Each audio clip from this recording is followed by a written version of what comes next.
بسم اللہ الرحمن الرحیم۔ السلام علیکم سامعین، کاشانہ بصیرت کے یوٹیوب چینل اور کتاب حضرت امام جعفر صادق علیہ السلام ولادت سے شہادت کے ساتھ میں حاضر ہوں، اور یہ ہے پارٹ نمبر 16۔ ہم پڑھنے جا رہے ہیں پیج نمبر 210 الحمدللہ، اور یہاں پر ہیڈنگ ہے کہ حضرت امام جعفر صادق علیہ السلام مختلف زبانوں کا علم۔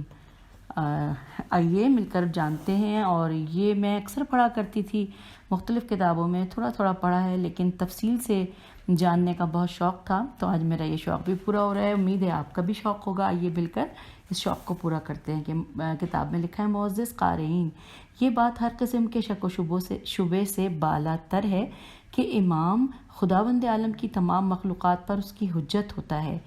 اس بنا پر لازم ہے کہ امام علیہ السلام تمام مخلوقات کی زبانوں سے آگاہ ہو، تاکہ وہ آسانی کے ساتھ انہیں ان کے فرائض و وظائف کے بارے میں بتا سکے۔ چنانچہ ابو سلط سواد لام تے ہروی سے مروی ہے، آپ علیہ السلام نے فرمایا کہ حضرت امام علی رضا علیہ السلام لوگوں کے ساتھ ان کی زبان میں بات کیا کرتے تھے، اور خدا کی قسم وہ ہر لغت و زبان کو اس کے اہل سے زیادہ سمجھتے تھے۔ ایک روز میں نے ان کی خدمت میں عرض کیا کہ اے فرزند پیغمبر، میں حیران ہوں کہ آپ علیہ السلام ان مختلف زبانوں کو کس طرح جانتے ہیں۔ انہوں نے ارشاد فرمایا، اے ابو سلط سواد لامتے، میں خدا کی مخلوق پہ ان کی حجت ہوں، اور خداوند عالم کی شان اس سے کہیں زیادہ بلند تر ہے کہ وہ لوگوں پر ایسے شخص کو اپنی حجت قرار دے کہ جسے ان کی زبانوں کی معرفت نہ ہو۔ اور کیا تم تک امیر المومنین علی علیہ السلام کا یہ فرمان نہیں پہنچا کہ آپ علیہ السلام نے ارشاد فرمایا کہ ہمیں فصل خطاب عطا کیا گیا ہے۔ آگے چلتے ہیں، لکھا ہے زبانوں کی معرفت کے علاوہ فصل خطاب کا اور کیا مطلب ہو سکتا ہے؟ اسی دلیل کی بنا پر حضرت امام جعفر صادق علیہ السلام بھی تمام زبانوں کو جانتے تھے، اور وہ خداوند بزرگ و برتر کے فضل و الہام سے ہر مخلوق کی زبان سے آشنا تھے۔ ہم ذیل میں اس کے بعض نمونے اپنے قارئین کی نظر کر رہے ہیں۔ محمد بن احمد سے مروی ہے، وہ کہتا ہے کہ اہل خراسان میں سے کچھ لوگ حضرت امام جعفر صادق علیہ السلام کی خدمت میں آئے، اور قبل اس کے کہ وہ کچھ کہتے، امام عالی مقام علیہ السلام نے ارشاد فرمایا۔ ترجمہ: جو شخص غلط اور مشتبہ طریقے سے مال جمع کرے گا، خدا اسے ہلاکت میں مبتلا کر دے گا۔ اب آگے لکھا ہے کہ وہ بولے کہ ہم آپ علیہ السلام پر فدا ہوں، آپ علیہ السلام کی بات ہماری سمجھ میں نہیں آئی کیونکہ ہم عربی زبان سے آشنا ہیں۔ پیج 211 پہ ہم آ گئے ہیں۔ اچھا، ان کا جواب سن کر امام علیہ السلام نے فارسی زبان میں ارشاد فرمایا، اور اس کے بعد پھر احمد بن قابوس نے اپنے والد سے نقل کیا ہے، وہ کہتے ہیں کہ اہل خراسان، میرے خیال ہے یہاں پہ عربی ہی لکھا ہوگا، اور یا غلطی سے انہوں نے فارسی لکھ دیا۔ چلیے آگے پڑھتے ہیں، دیکھتے ہیں۔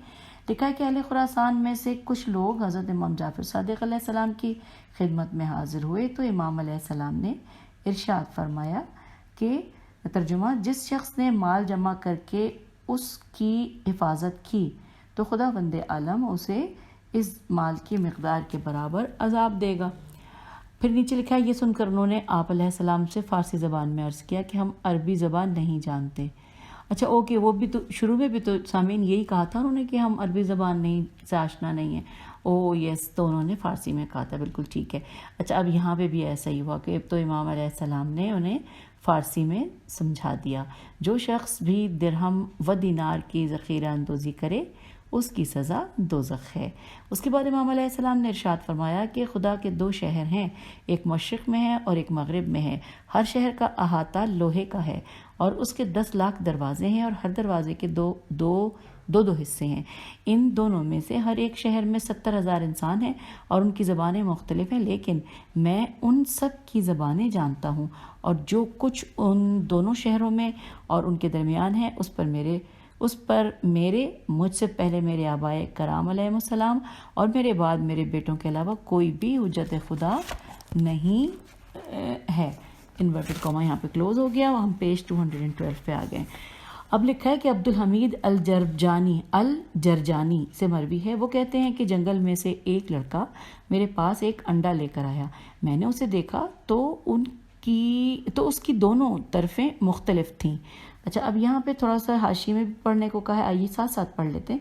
لکھا ہے کہ جب انڈے کی دونوں طرفیں ایک دوسرے سے مختلف ہوں تو انڈا حلال ہوتا ہے، اور اگر اس کی دونوں طرفیں برابر ہوں تو وہ حرام ہوتا ہے۔ چلیے جی، اب ہم واپس پیج پہ آ جاتے ہیں کہ اس میں لکھا ہے کہ تو اس نے دیکھا کہ اس کی دونوں طرفیں مختلف تھیں۔ میں نے اس لڑکے سے پوچھا کہ یہ کس چیز کا انڈا ہے؟ اس نے جواب دیا مرغابی کا انڈا ہے۔ میں نے اسے کھانے سے انکار کر دیا، کہا کہ جب تک میں اس کے بارے میں حضرت امام جعفر صادق علیہ السلام سے پوچھ نہ لوں اسے نہیں کھاؤں گا۔ لہٰذا میں شہر کی طرف آیا، آپ سے ملا اور آپ سے اپنے مسائل کا حل معلوم کیا، لیکن اس کے مسئلے کے حل کے بارے میں سوال کرنا میرے ذہن سے نکل گیا، اور جب ہم چلنے لگے تو مجھے یہ مسئلہ یاد آ گیا اور اونٹوں کی قطار میرے ہاتھ سے نکل گئی۔ میں نے انہیں اپنے ایک دوست کے سپرد کیا اور حضرت امام جعفر صادق علیہ السلام کی طرف چل پڑا۔ میں نے وہاں جا کر دیکھا کہ آپ کا علمی و فکری دربار لگا ہوا ہے اور بہت سے لوگ آپ علیہ السلام کے خوانے علم و حکمت کے سیر و سراب ہو رہے ہیں۔ میں آپ علیہ السلام کی خدمت میں حاضر ہوا اور آپ کے چہرے انور کے سامنے کھڑا ہو گیا تو امام علیہ السلام نے اپنا سر مبارک میری جانب اٹھا کر فرمایا، اے عبدالحمید، تم ہمارے لیے اڑنے والی مرغی یعنی مرغابی کے انڈوں والا سوال لے کر آئے ہو؟ میں نے کہا جو میں چاہتا تھا وہ آپ نے مجھے دے دیا۔ اس کے بعد میں واپس چلا گیا اور اپنے دوست کے ساتھ مل گیا۔ اسماعیل، آگے لکھا ہے اسماعیل بن مہران سے مروی ہے، اور انہوں نے اہل بیرما الف ہے لام زیر اور بے یہ میم الف اہل بیرما کے بارے میں حاشیے میں بھی پڑھنا ہے۔ لکھا ہے کہ ظاہر ہے یہ کہ اصل بیوہا ہے، اور ظاہر یہ ہے کہ اصل بیوہا بے یہ واو ہے الف جس میں کہ یہ انورٹڈ کاما ہے، اور روایت کی سند میں یہ محرق میم ہے رے قاف واقع ہوا ہے۔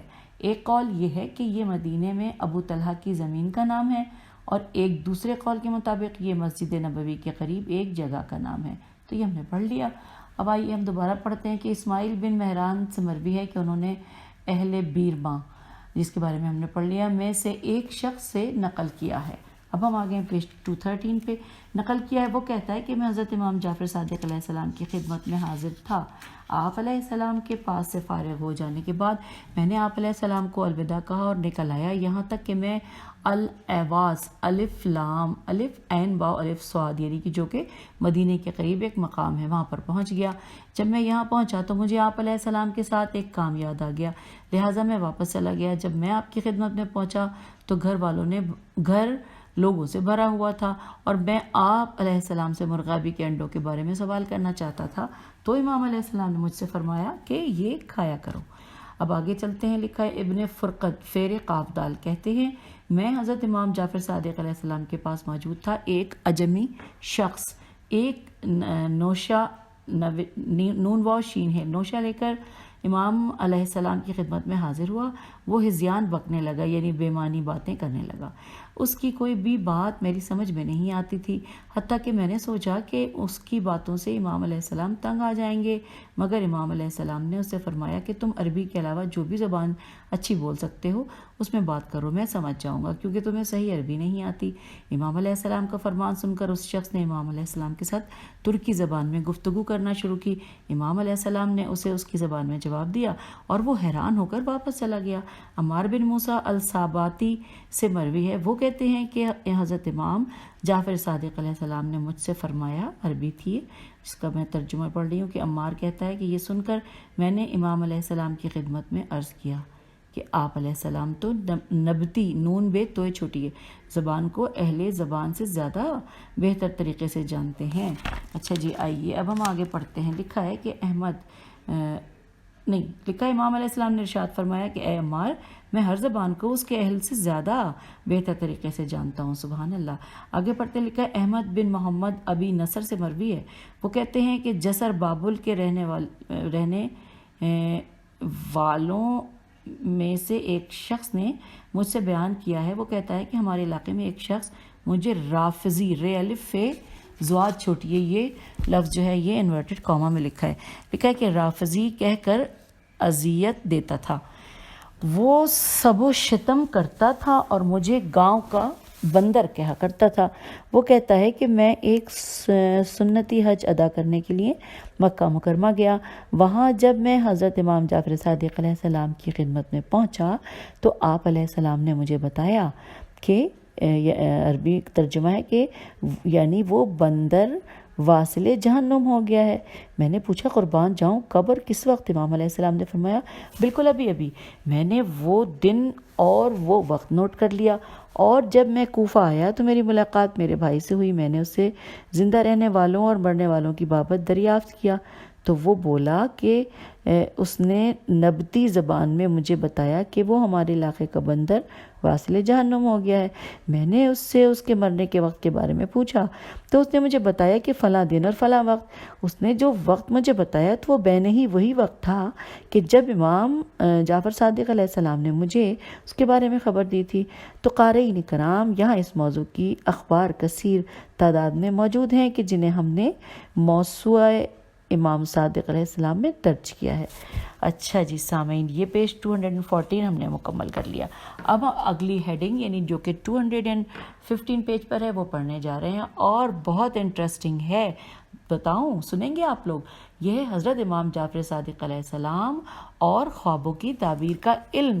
یہ تو ہم سب کی دلچسپی کا سبب بنے گا مجھے لگتا ہے، یعنی کہ ہم سب کا فیوریٹ ٹاپک ہے۔ آئیے مل کر پڑھتے ہیں۔ لکھا ہے کہ اسماعیل بن عبداللہ قرشی سے مروی ہے، وہ کہتے ہیں کہ ایک شخص نے حضرت امام جعفر صادق علیہ السلام کی خدمت میں حاضر ہو کر عرض کیا، اے فرزند رسول علیہ السلام، میں نے خواب میں دیکھا کہ میں شہر کوفہ سے باہر ایک ایسی جگہ کی طرف جا رہا ہوں کہ جس سے میں واقف و آشنا تھا۔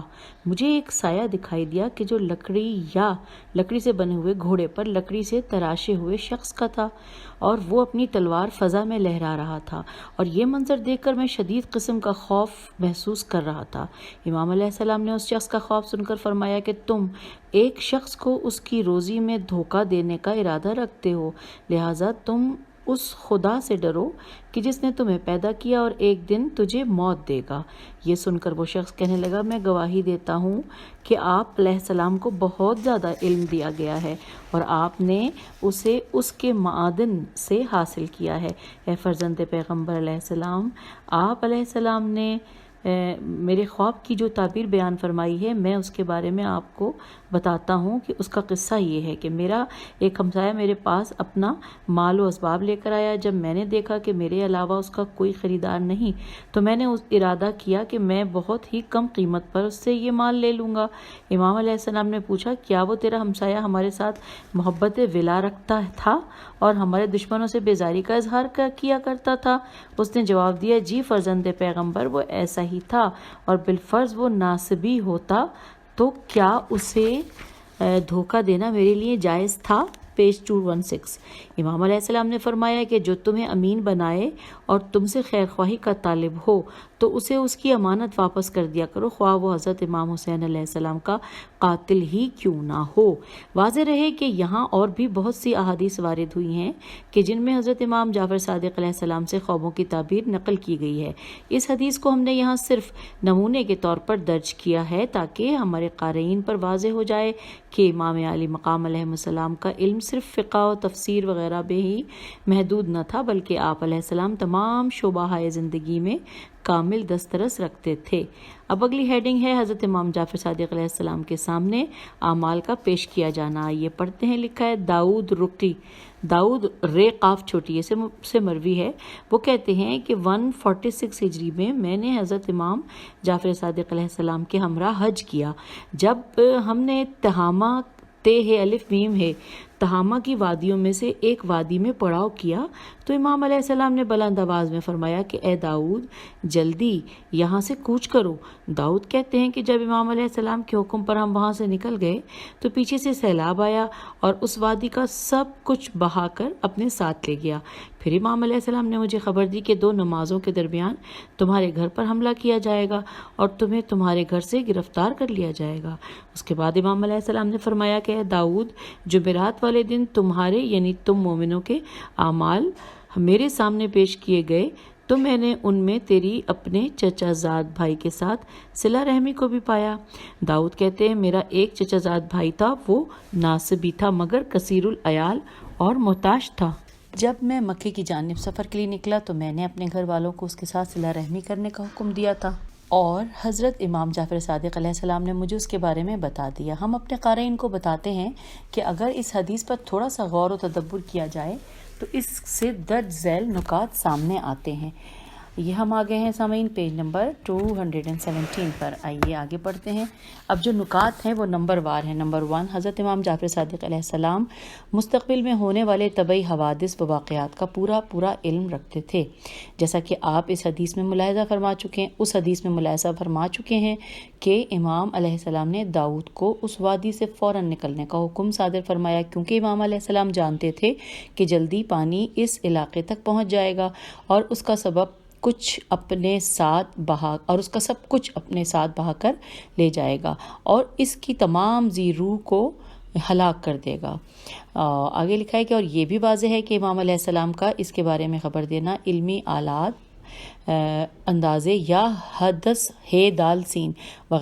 وغیرہ پر مبنی نہیں تھا، بلکہ اس کا مصدر خداوند عالم کا غیبی الہام تھا۔ نمبر 2، امام علیہ السلام کو مستقبل میں ہونے والے بلایا و قضایا کا علم بھی تھا، جیسا کہ امام علیہ السلام نے داؤد رقی کو خبر دی کہ 2 نمازوں کے درمیان حکومتی کارندے اس کے گھر پر دھاوا بول دیں گے اور اسے گرفتار کر کے لے جائیں گے۔ نمبر 3، اس حدیث میں امام علیہ السلام نے خبر دی کہ آپ علیہ السلام کے سامنے لوگوں کے اعمال پیش کیے جاتے ہیں۔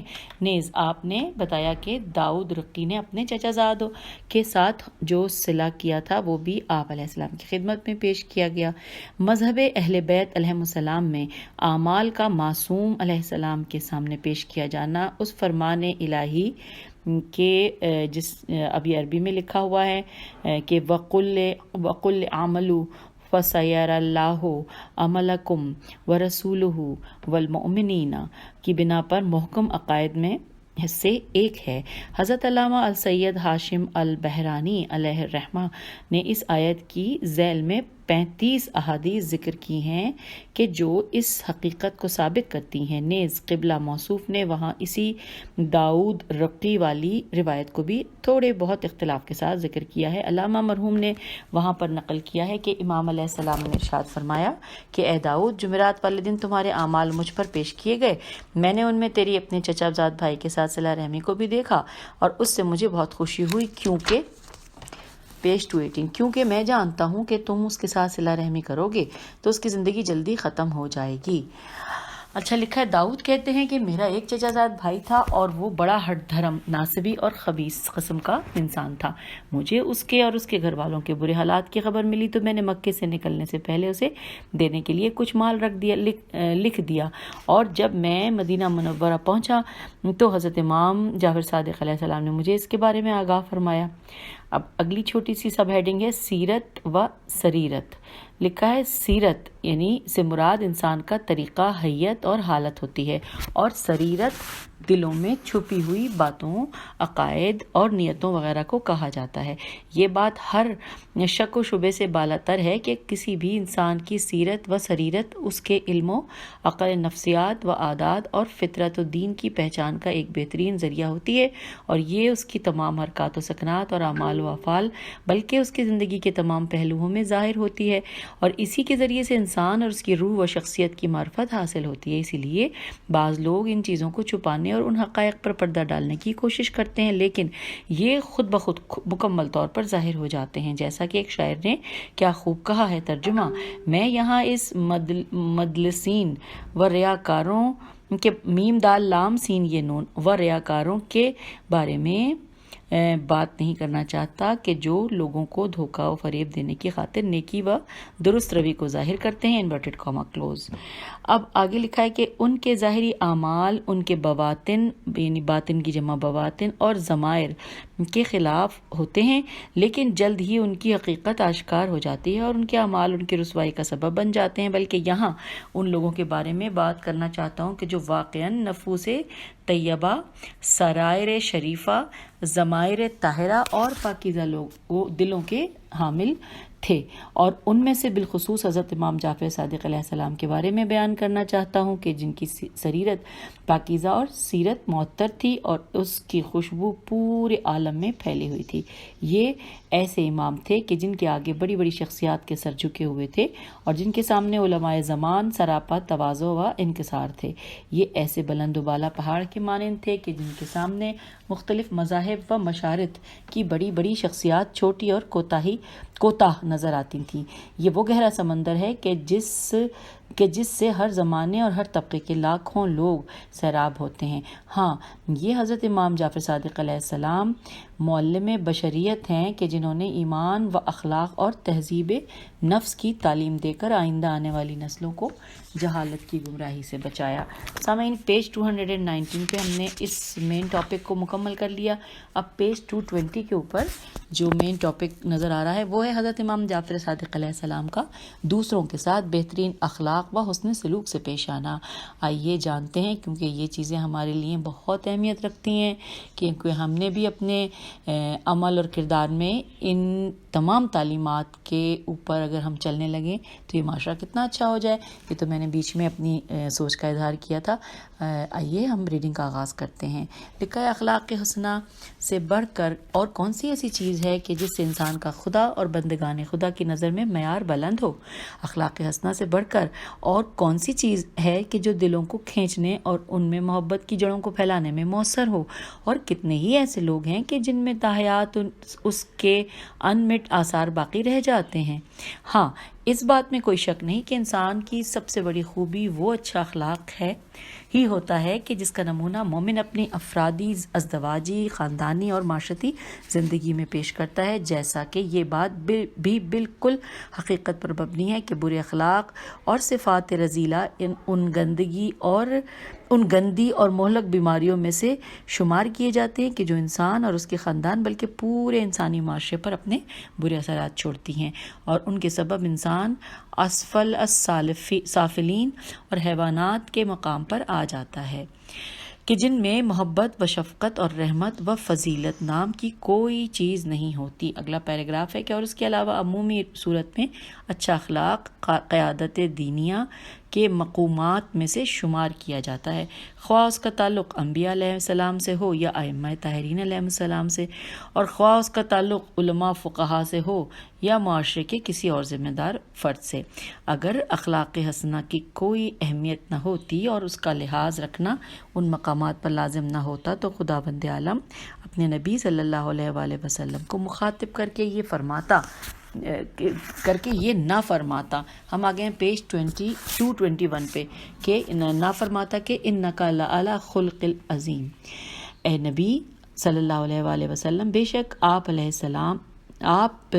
صلی اللہ علیہ وآلہ وسلم اعلیٰ اخلاق کے مالک ہیں، اور نہ ہی پیغمبر گرامی صلی اللہ علیہ وآلہ وسلم دوبارہ پڑھتی ہیں، اور نہ ہی پیغمبر گرامی صلی اللہ علیہ وآلہ وسلم یہ ارشاد فرماتے کہ ترجمہ، مجھے تو صرف مکارم اخلاق کی تکمیل کے لیے ہی بھیجا گیا ہے۔ آگے پڑھتے ہیں، لکھا ہے، اب رہی بات حضرت امام جعفر صادق علیہ السلام کی، تو آپ علیہ السلام کا اخلاق حمیدہ، اوصاف کریمہ اور فطرت سلیمہ کے مالک تھے۔ آپ علیہ السلام پہلو جھکانے، سینے کی کشادگی، دل کی صفائی، چہرے انور کی بشاشت، زبان کی نرمی، لوگوں کی خیر خواہی، تواضع و کرم، عطف، عین طیف، عطف و عفو، میں ہمیشہ اس میں پڑھنے میں گڑبڑ کرتی ہوں اس لیے میں نے ہجے کر دی، رحمت و شفقت، محبت و انس، صدق و صفا اور حیا و وفا وغیرہ مکارم اخلاق میں اپنے جد بزرگوار حضرت محمد مصطفیٰ صلی اللہ علیہ وآلہ وسلم اور دوسرے ائمہ طاہرین علیہ السلام کی مثل تھے۔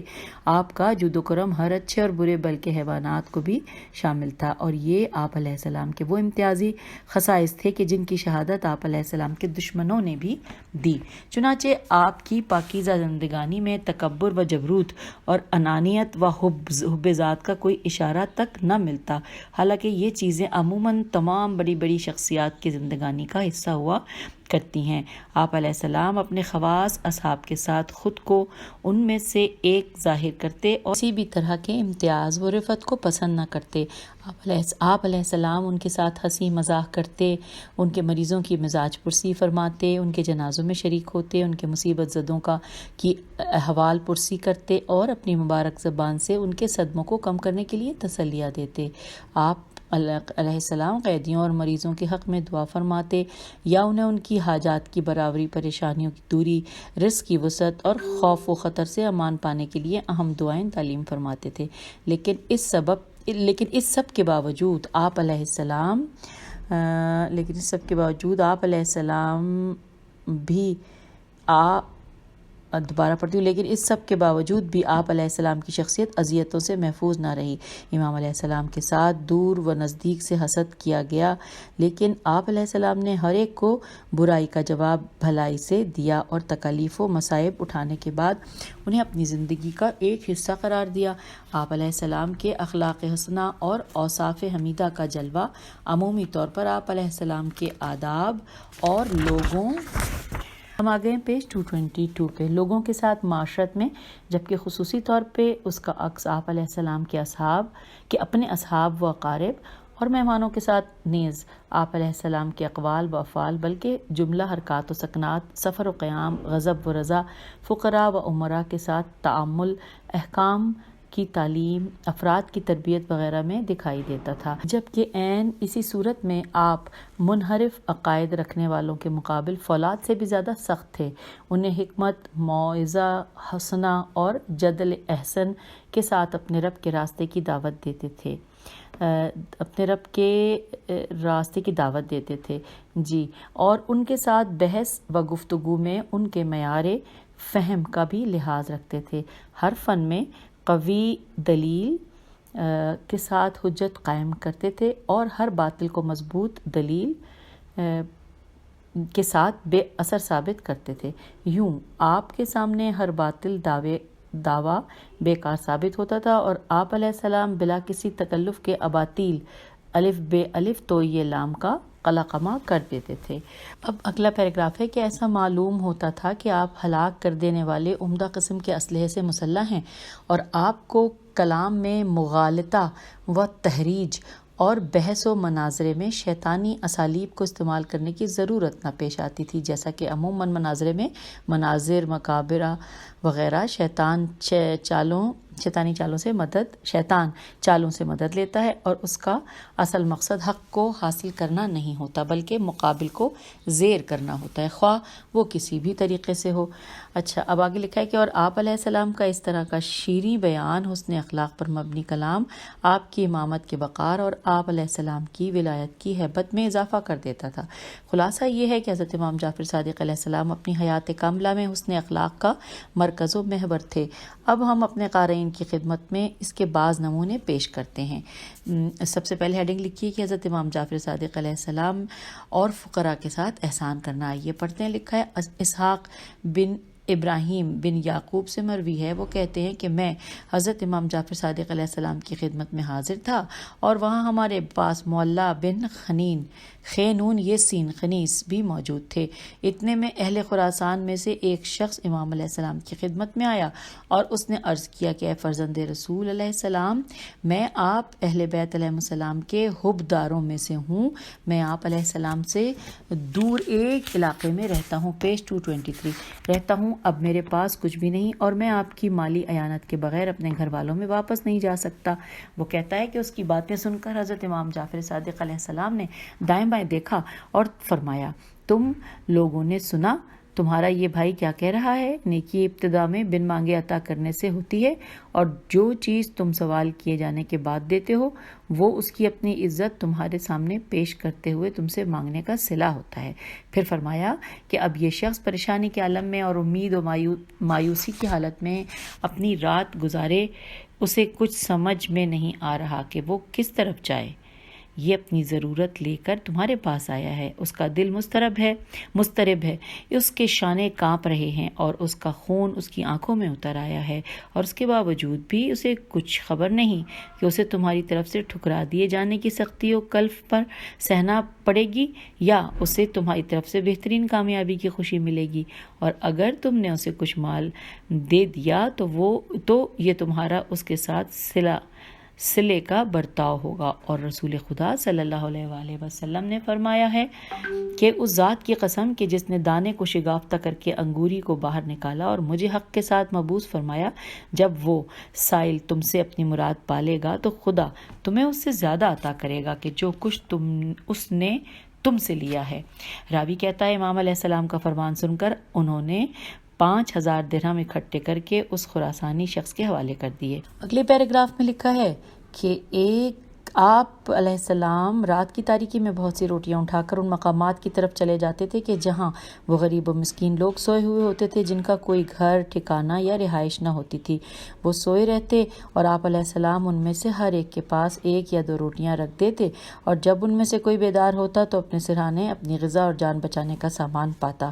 تو اس کو آگے لکھا ہے معلّہ بن خنیس سے مروی ہے، وہ کہتا ہے کہ ایک رات حضرت امام جعفر صادق علیہ السلام محلے بنی ساعدہ کی طرف جا رہے تھے کہ رات کی تاریک جا رہے تھے۔ اس رات ہلکی ہلکی بارش ہو رہی تھی، میں آپ کے پیچھے پیچھے چل رہا تھا، راستے میں آپ سے کوئی چیز گری تو آپ نے فرمایا کہ بسم اللہ خدایا یہ ہمیں واپس لٹا۔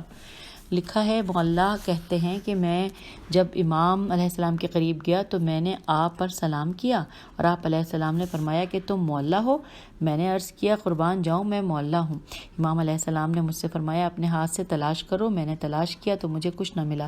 پھر امام علیہ السلام نے مجھے کوئی چیز دی، میں نے جب دیکھا تو وہ بہت سی بکھری ہوئی روٹیاں تھیں۔ میں آپ کو واپس کرنے لگا کیونکہ وہ روٹیاں مجھ سے نہیں اٹھائی جاتی تھیں۔ میں نے عرض کیا میں قربان جاؤں کیا میں انہیں سر پہ اٹھا لوں؟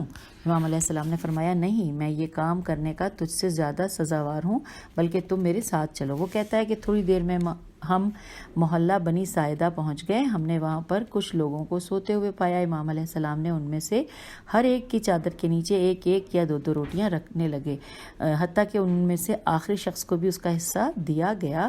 اس کے بعد ہم واپس آ گئے۔ میں نے امام علیہ السلام سے دریافت کیا تو فرزند رسول صلی اللہ علیہ وآلہ وسلم علیہ السلام میں قربان جاؤں کیا یہ لوگ آپ کو پہچانتے ہیں؟ یعنی کیا یہ آپ کے شیعوں میں سے ہیں؟ امام علیہ السلام نے فرمایا کہ اگر یہ حق کو پہچانتے ہوتے تو ہمارے پاس جو بھی چیز ہوتی ہم اس کے ذریعے سے ان کی معاونت کرتے، حتیٰ کہ انہیں پیسا ہوا نمک بھی دیتے۔ تو بلا شبہ خداوند عالم نے صدقے کے علاوہ ہر چیز کا ایک خزانہ دار پیدا کیا ہے جو اسے مخزون رکھتا ہے، کیونکہ صدقہ خداوند عالم خود قبول کرتا ہے، یعنی اس پر اجر و ثواب دیتا ہے۔ اور میرے والد بزرگوار حضرت امام محمد باقر علیہ السلام جب کوئی چیز صدقہ کرتے تو پہلے اسے سائل کے ہاتھ پر رکھتے، پھر اسے اس سے واپس لے کر چومتے اور اس کی خوشبو سونگھتے، پھر اسے سائل کے ہاتھ میں لوٹا دیتے۔ بے شک رات کے وقت دیا ہوا صدقہ خداوند عالم کے غضب کو ختم کرتا ہے، بڑے گناہ کو محو کرتا ہے اور حساب کو ہلکا و آسان کرتا ہے، جبکہ دن کا صدقہ مال و عمر میں اضافہ کرتا ہے۔ تو سامعین اب ہم اپنی ریڈنگ کو روک دیتے ہیں، انشاءاللہ اگلی ریڈنگ میں ملیں گے۔ خدا حافظ، فی امان اللہ۔